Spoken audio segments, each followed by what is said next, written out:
So before we start talking about this episode proper, I have a question for you guys. How much of this episode do you remember? Honest question. Now, obviously, if you're going through with me, then you're like, well, I just watched this episode, so such and such and such and such. But like, if you can recall, what did you remember about this before rewatching it, par exemple? Because I remembered basically nothing. Like, there was the bit with Riker's father, which I knew was a thing, and that was about all I had. There is actually a B plot in this episode about Worf, and how Worf is like, hey, I'm sad because it's the 10th anniversary of my day of ascension, pain sticks, right? In fact, I believe this is when pain sticks were introduced to Star Trek canon. I could be wrong about that. I bring this up because it feels like this is the type of episode I should really like. There's no thread of the week, and it's really just all about the dynamics between the characters and learning more about those characters, predominantly Worf and Riker, and with a little bit of Pulaski thrown in there, and with a very small amount of Troy and Wesley thrown in as well. But instead, this is just a really boring, bland episode. Which goes to say something I've been talking about for years. It doesn't matter if you have a good idea. It matters if you properly execute a good idea. Right? I really do wish I enjoyed this episode more than I do. I remember going through this just being like,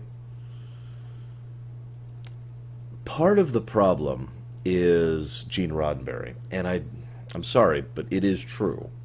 So this episode was posited, and they're like, all right, here. And then Roddenberry was like, well, no. And they're like, what? No, this is the future, remember. Humans have evolved past the need to do things like have drama or, be sad or angry at each other. Okay.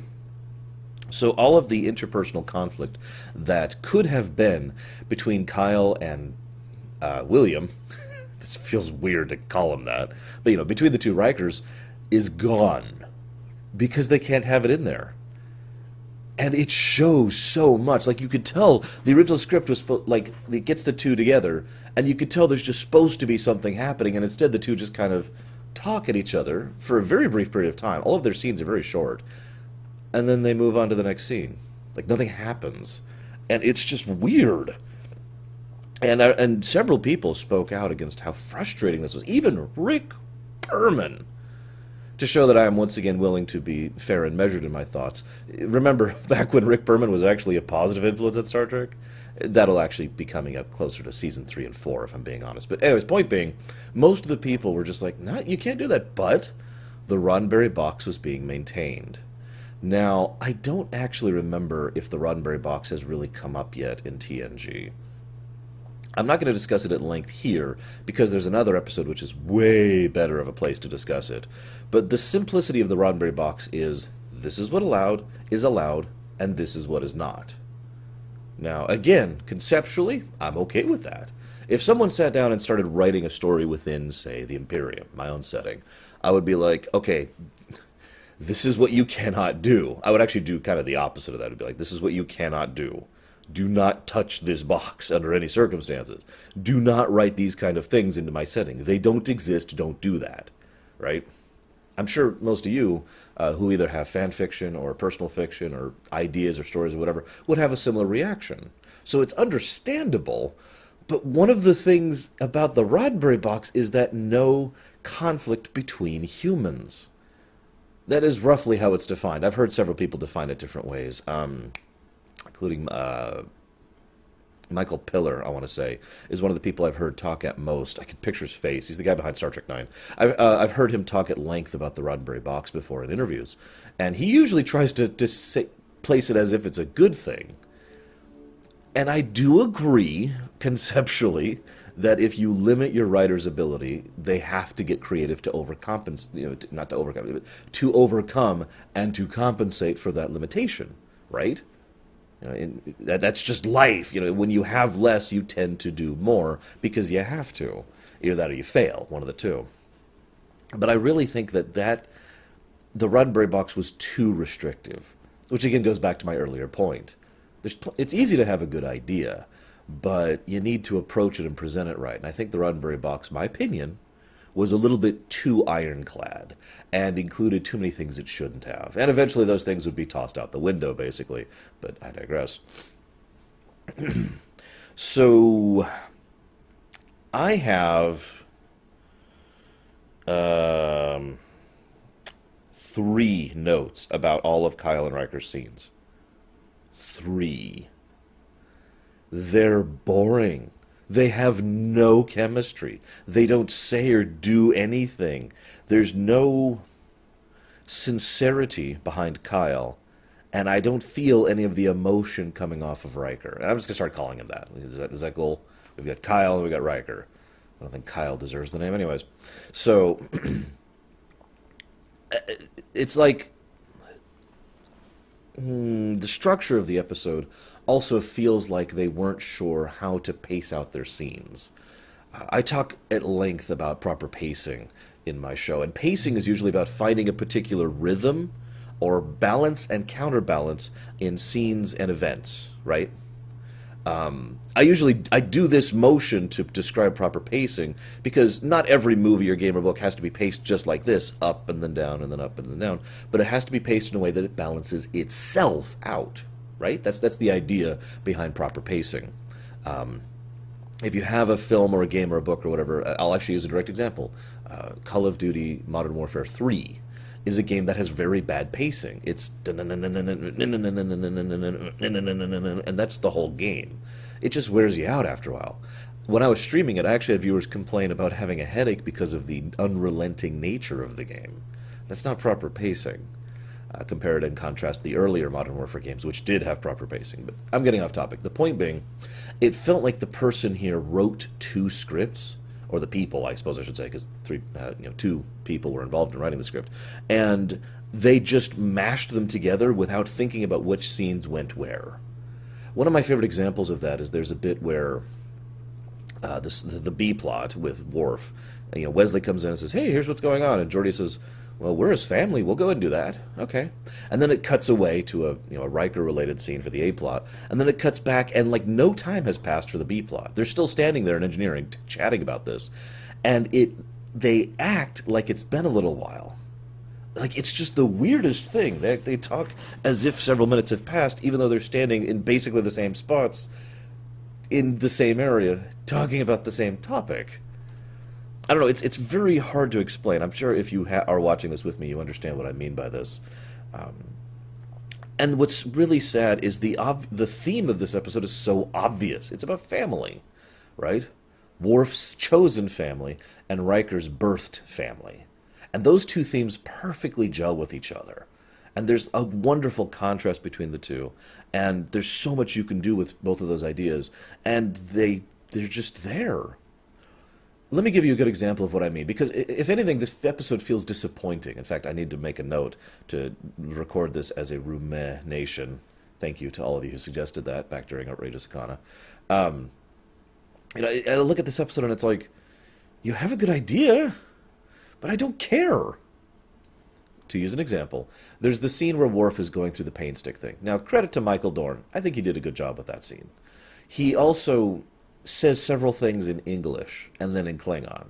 Now, I know what you're saying. Huh? No, Universal Translator. Yeah, no, we know that they like to play fast and loose with the Universal Translator. What I mean by that is I got the very strong impression that he was saying things in common or basic or English or whatever for the sake of his family. Right? I mean, think about it. If that was all Klingons, why would he ever switch out of Klingon? And to me, that tiny little detail was one of the only things about that scene, in addition to Dorn's performance, that made me feel that scene. Because what that means is Worf, in addition to being horribly in pain, is going out of his way to include these people who have done this for him into his circle. He is embracing them in his own particular alien idiom. And I liked that.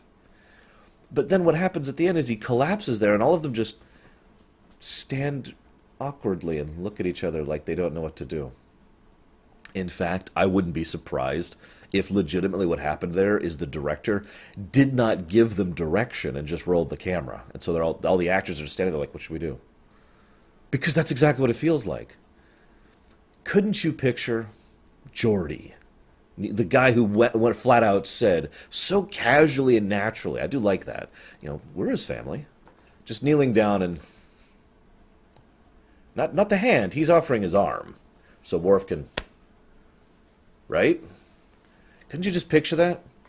And then once Geordi does that, then Data immediately follows suit, and then Wesley comes down, and Worf takes an extra second with Wesley, and gives just like this tiniest bit of a smile to him, just a little one. Like it's not actually a smile. He looks less surly than usual. Like, and then Pulaski comes down. Wouldn't that have added to so much more of that scene, having them reach out to him as he has reached out to them, and just kind of completing the dynamic there, instead of like you can just hear it going through the actors' minds. Can I go to the buffet yet? Is that where we're at? I'm really hungry. I wonder if I need to vacuum tonight. I need to check when I get home. It's there's nothing going on there. Also, I feel like a lot of the dialogue doesn't earn the weight of the scenes, especially Wesley. Again, no offense to Will Wheaton, but the way he is presented in this episode is just irritating. This is actually one of the first episodes in a while, since season 1, that I've looked at Wesley and been like, damn, Brad. you know? This is especially true in his first inclusion, where he walks up to Worf and is like, hey, oh my gosh. And Worf's just like, oh, shut up. Be gone. Now, I also want to, I know this sounds really minor, but I want to complain about the music. The music basically has this one kind of somber, a piece that should feel emotional, is what I'm going to call it. It plays twice by the 11-minute mark.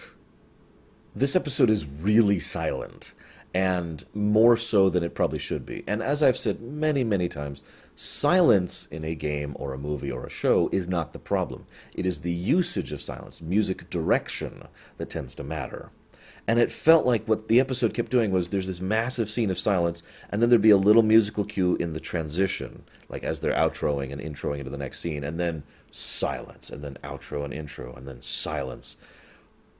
Again, I find myself thinking that they just didn't know how to splice these together, and that was just done to help cover the scene transitions between the A and the B plot. So Kyle and Pulaski have some decent scenes together. And I say decent.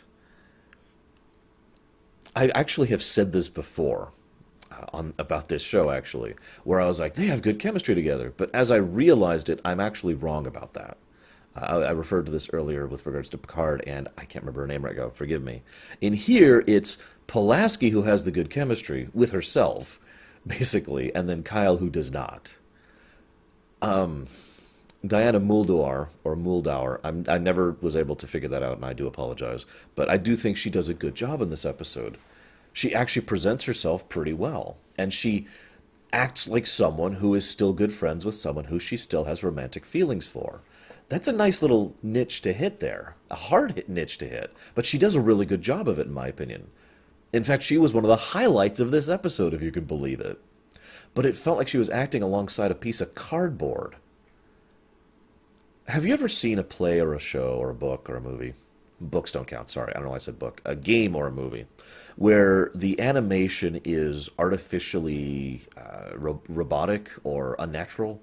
I can actually give you an example of this. Emissary. DS9, Emissary. There's a scene where Dax starts expositing to them.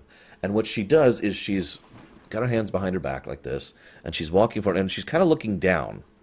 Now, we know, I'm not making fun of her. She was a very new actress. This is very new for her. So what she did made sense, and actually she covered it pretty well. But it was still obvious that what she was doing was walk to this step, say a line, walk to this step, say a line, walk back this way, say a line. She was just walking to her marks, right? And one of the things my old director, back when I was in theater, used to say is, you always got to follow the marks, but if it's obvious you're following the marks, you need to try and smooth that over a little bit. And she did, of course, get better. Again, no complaints about her. That's not what I'm talking about. But I mean that because that's kind of how Kyle felt in this episode. Like he just didn't know how to present himself, and so his blocking was weird. His body language was really, really fake. I don't have a better word for that. And his actual lines of dialogue are basically, I'm awesome, with none of the power or emotion behind him.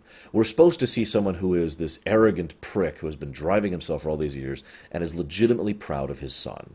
Someone who, despite all his massive accomplishments, is actually in awe of his son's accomplishments and genuinely feels like he might be surpassed. And he's frightened about that. But at the same time, that fear instills within him greater pride that his son could accomplish what he never could and be this great person who has this great potential and this great future ahead of him. And all of that subtlety is just absent the actor's performance. Right? I'm going to stop bashing on Kyle Riker. I just want to mention one last point about it. There's a scene where the two are fighting, and I don't remember the name of the combat they're using, forgive me. And so they just... And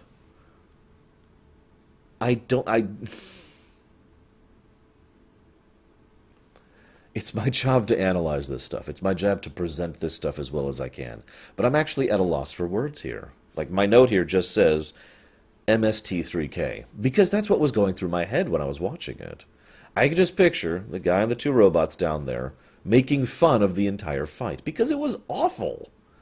Like, even the choreography, which, granted, Star Trek isn't really known for its excellent choreography, but it was bad by Star Trek standards. And the dialogue they were spitting at each other, it reminded me of the first time I actually did director's work. This was a very long time ago, back in school. It was part of an outreach program. It was part of my own curriculum, I should say, because I had to do work as a director and as a sound designer and as a lighting designer in order to complete my theater course, right? And I remember they would bring in much younger kids, and they would be the ones who I would be directing. I guess that would have been about 6 years younger than me. And I remember watching them perform, and they would say their lines correctly.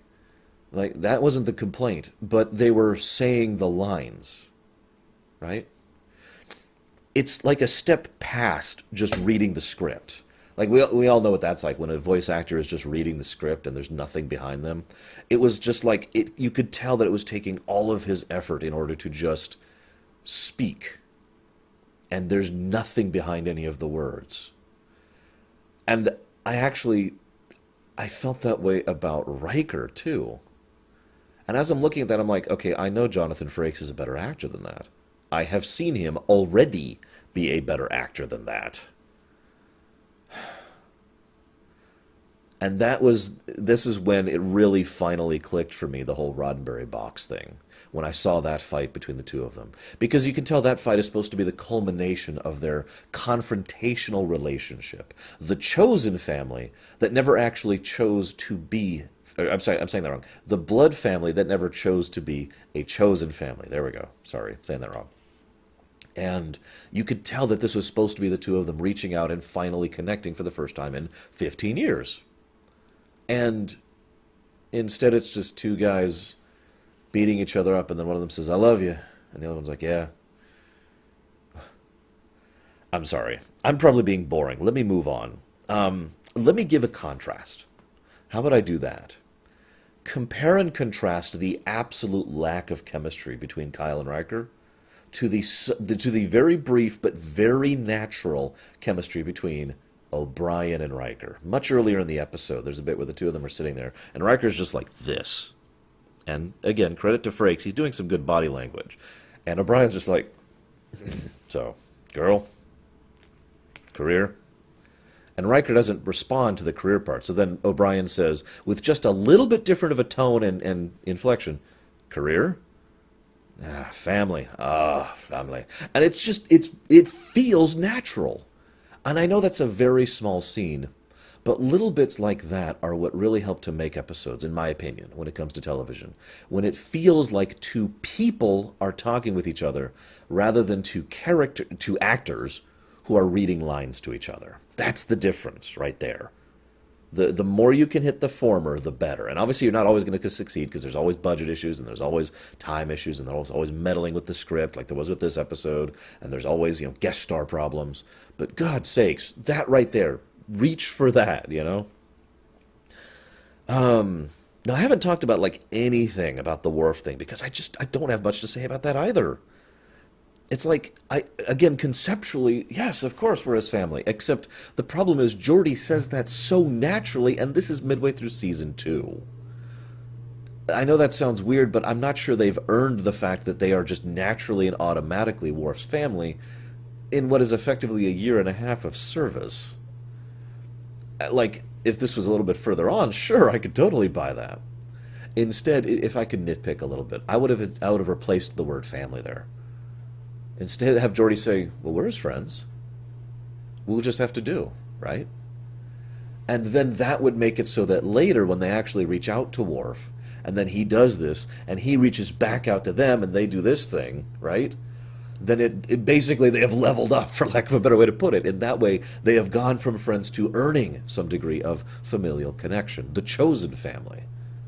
But instead, they're just like, yeah, of course he's family. What? Like, it doesn't mean anything. Anyways. I also want to say, and I really don't want to step into this, but I have to comment on it because it bothered me when Troy and Pulaski just kind of man-hated for a little bit.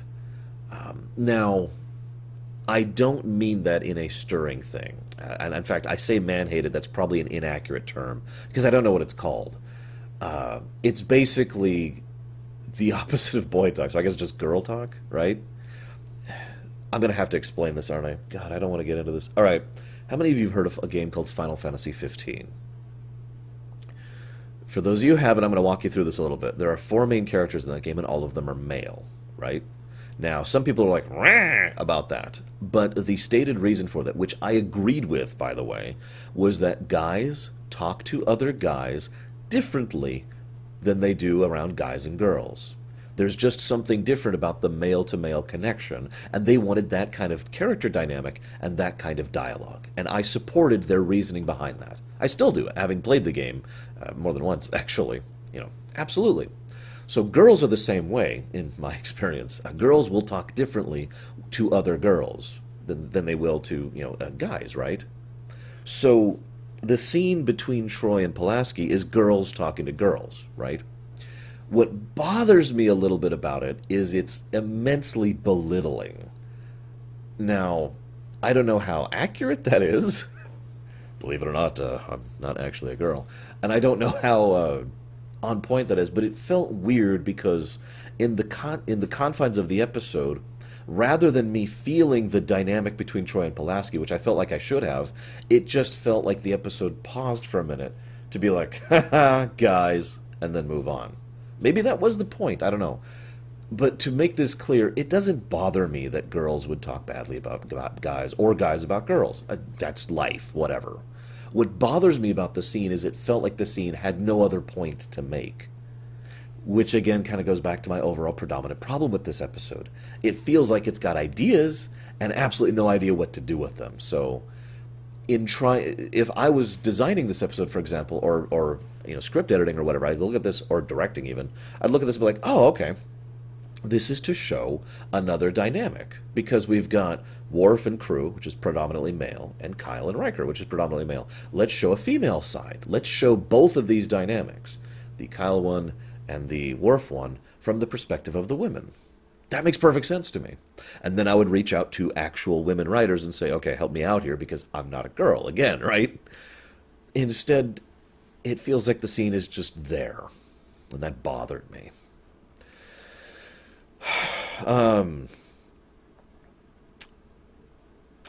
So, yeah, let's get to the final point here. The episode really, if there was actually a true main plot of this episode, it would actually be the fact that Riker has to decide whether or not to accept promotion or to not. Let's talk about that. So first of all, whether or not Riker would accept that promotion is probably the definition of fake drama at this era of television. I hate to say it, but it's true. Nowadays, with the way television has changed and moved and how the dogs bark in the background, you might actually think that, okay, we've reached a point where Riker leaving the show is more feasible, Riker temporarily leaving the show is more feasible, or Riker deciding to, for example, like Riker leaves the ship but stays on the show. Like that's actually an idea that's been posited many times, that they, as kind of a hypothetical, what they could have with Star Trek, have the show keep going on all of the actors, but have the characters basically split up rather than all being on the Enterprise. Now there are issues with that, of course, and this was the late '80s and early '90s, so television just kind of didn't really work that way back then, for the most part. But unfortunately, as a consequence of all of this, there's no drama with Riker. Will he leave? And they spend the entire episode bringing it up, like every 5 or 6 minutes, and sometimes spending entire scenes dedicated to it. And I wrote down a note right here at the end. It's weird how the entire episode's main point, Riker's promotion, is settled in 20 seconds. And then I stopped myself and I said, wait, Lore, you try to be accurate when you can. Let's not be exaggerative. So I rewound the episode and I counted. It was actually, depending on how you define it, 17 or 45 seconds. Yes, really. 17 seconds if you count just the, oh, I've decided to stay. 45 if you count the follow-up question of Picard to him. That's it. 45 seconds at most. And that's the other reason I call that fake drama. Will he leave the ship? No. It is right up there with the will they get a home again plots that bothered me in early season 1 of Voyager. But I don't want to end on a bad note. I do have two little bits of praise for this episode. Really. Because, number one, there's this great scene where where Riker is talking to Picard. And Riker says, walks in and is like, starts the question in a certain way. It's a kind of a meandering way. And Picard just cuts right to the heart of the issue and says, you're asking me for advice. Well, I could lay the options out for you in a crude format. And then Picard proceeds to give one of the most eloquent portrayals of this choice that I've basically ever seen across fiction. He does a really excellent job of stating the pluses of both sides. Staying on the Enterprise is a unique position. You are the second in command of the flagship of the Federation, and in addition, basically the mainliner ship. Like, the Enterprise does stuff that nobody else does. The Enterprise has attention that nobody else has. Simply serving on the Enterprise is a massive career boost. And in addition to that, could actually be conceived as a career terminator. In a good way, I mean. In other words, the idea that once you make it to the Enterprise, you're good. You don't have to keep going up. You're happy where you are because you're on the Enterprise, right? You made it. You've successfully reached the goalpost. Congrats. And he's not just any else person serving on it. He is second in command. And functionally the military leader of the ship. Although that will kind of change over time, but whatever, right? I'm with that. But then on the other hand, you could have your own ship. It won't be as prestigious. It won't be as powerful. You will not have the career focus or the prestige or fame or glory or whatever. But you will have your ship, and you will slowly morph and change that ship to be your ship.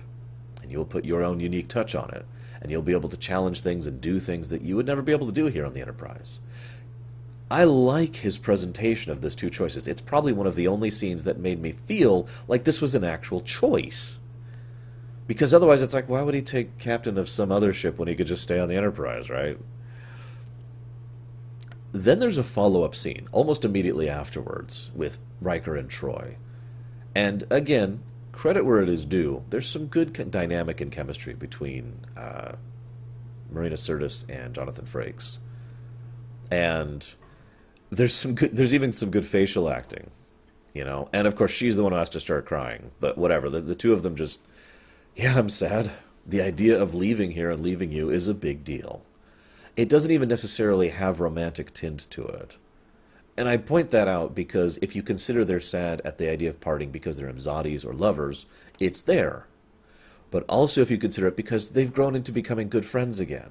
They've reconnected in a way they haven't in years after they both accidentally, basically, got reassigned to the Enterprise, assigned to the Enterprise.